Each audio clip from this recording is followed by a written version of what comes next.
So this next track, I have an instance of multiband compression, and I've used it on a pre-master of a track that I produced, I think it was in June, that I made for my festival season sets. It's a remix of a really popular top 40 song of 2013.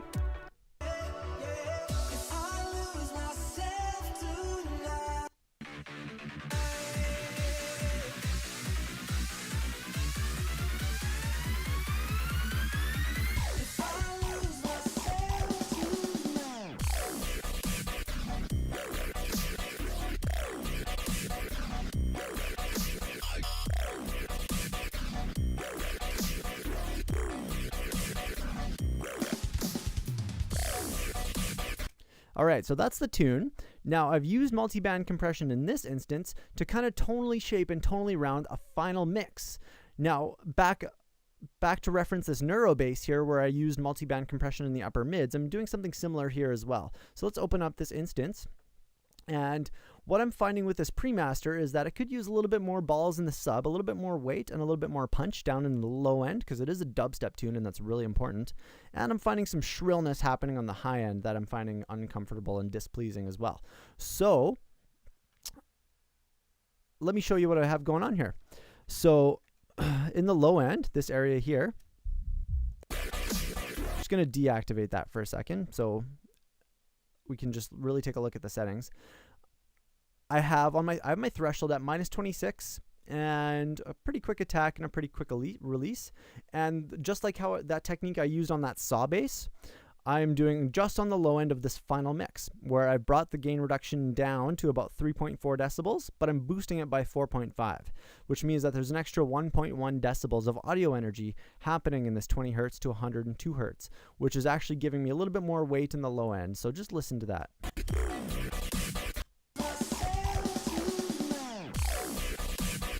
This is without the compression, and this is with it. Now tune your ears to the low end.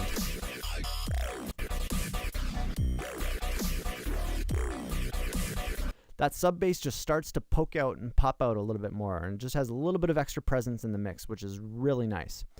So the upper mids, I'm also finding that there's a bit of shrillness happening. So this is the exact technique that I used on the neuro bass, where this area,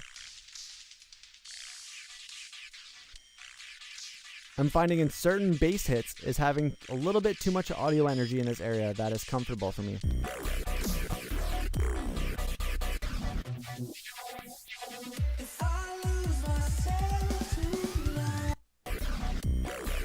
So just to tone down that shrillness, so you can hear it really clearly there, that little bit of extra shrillness that happens.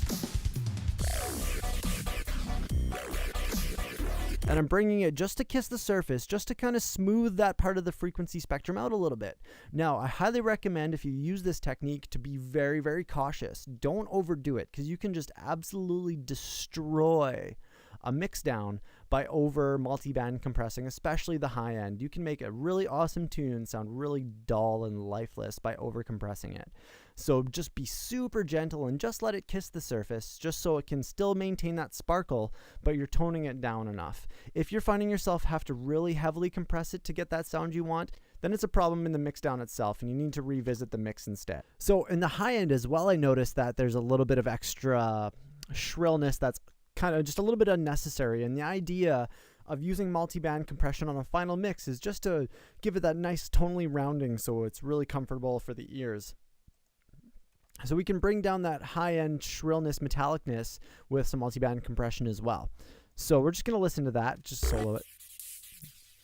I found that this area up here could use just a little bit more toning down.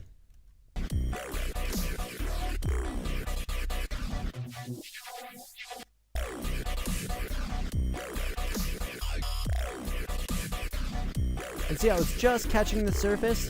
A little bit of extra audio energy coming from the top end of the snare, but that's okay. We just want to clip the top of the hi-hats there. So I'm actually just going to bring that down just a little bit more.